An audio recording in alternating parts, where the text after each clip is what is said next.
Assalamualaikum warahmatullahi wabarakatuh and good day to all my students. Okay, today lecture we will learn about series and parallel circuit. First of all, my name is Madam Laila Tuniza binti Muhammad. Okay, student, learning outcomes. Okay, at the end of this lecture, students should be able to differentiate between series and parallel circuit. You know how to distinguish the flow of current through series and parallel circuit. And the last one, at least you can calculate how the connection of series and parallel circuit, such as the value of resistance. Okay, the first characteristic you should know, okay, first of all, is series circuit, the circuit diagram. Okay, we can see how the circuit diagram look like for the series circuit. Okay, this the example of series connection. Okay, so the series connection, for example here, we have source in series with R1, R2 and R3. Okay, next, parallel circuit. Okay, you have this circuit diagram, the example of circuit diagram here. Okay, we as R1, R2 and R3 is in parallel connection. Okay, next, okay, the very important point, how to read this circuit is in series connection. First of all, the description here we have, if we have two elements are connected in series, okay, if they are connected at a single node, or we call it point. For example here, okay, R1 and R2 is in series when only single node connected together between R1 and R2. Okay, next example here we have R2 and R3. Only one single node here connected between R2 and R3. Also, R1 and R2 only one single point connected together. Okay, so for parallel circuit, okay, element or branches are said to be in parallel connection when they have exactly two nodes in common at the end of the branch. For example here, we have node A and node B between A and B of connection. Okay, first element is A, second element is B.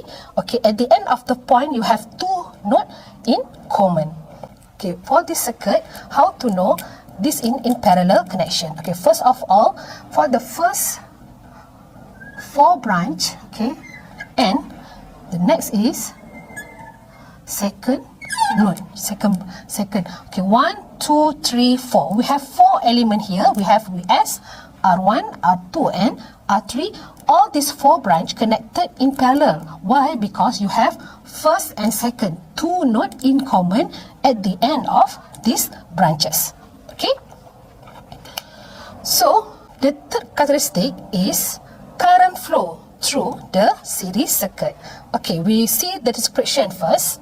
Okay, the current I in series carry the same value everywhere in series circuit.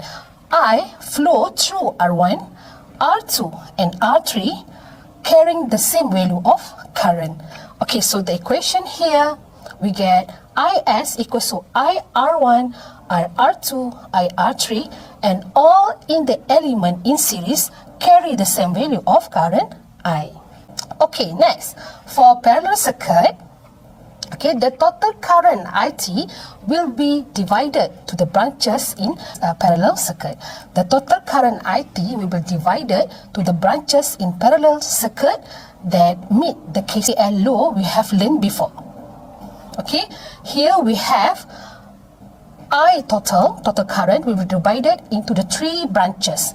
I from source will be divided into each branch of the branches in parallel circuit. And to meet the equation, IT equals to I1 plus I2 and I3. Or the sum up of I1, I2 and I3 will equal to the I total from the source. Okay, for series circuit, we look for voltage. Description here. The sum of voltage around a closed path or loop is equal to 0. Meet the KVL we have learned before. Okay, for example, from our picture here, our diagram here, sorry.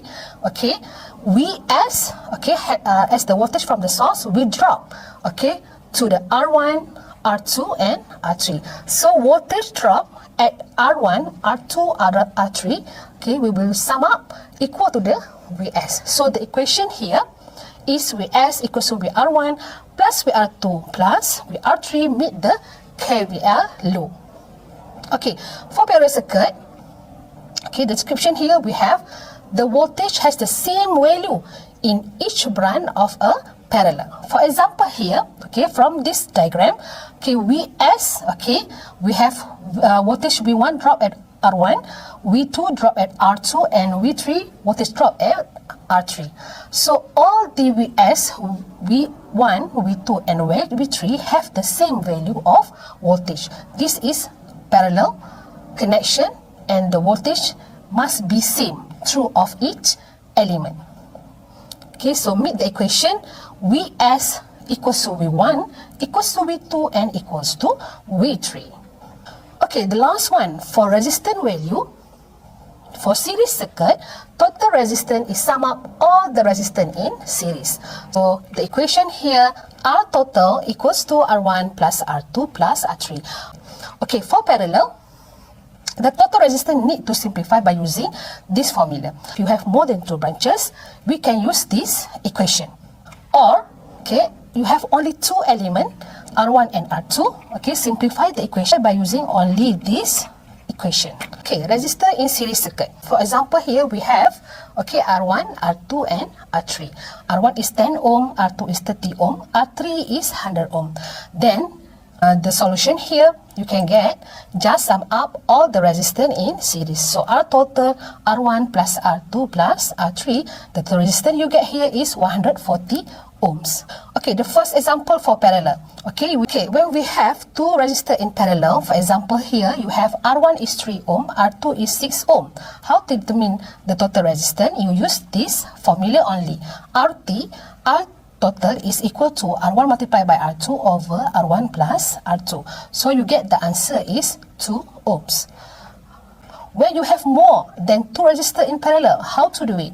Okay, by using this formula. Okay? So you sum up by using this formula. So at the end of the solution, you must invert the resistance for the parallel circuit more than 2 resistance is 1.6 ohm. Okay, this is my summary. For the series circuit, okay, when resistance in series you sum up, you will get the larger value. Okay, compared to resistance in parallel, it will get the total resistance more smaller because it's 1 over R. The second example here, okay, what will happen to the light? Lamp in series and lamp in parallel, which more brighter? Okay, the answer here is parallel because the parallel get the large voltage compared to series, because series circuit we share together from the source, but voltage in parallel circuit it will get the same value from the source. Lamp in parallel circuit get more brighter compared to series. Okay, the last one. How much is the total voltage if each battery is 12 volts? Okay, for series you must plus it 12, 12, 12, you get 36 volts. Compared to parallel, you will get all the voltage must be same value, right? So if 12, all the 3 branches receive only 12 volts. Okay, so we'll continue for the next lecture. I hope you learn about series and parallel circuit at least. Okay, thank you, bye.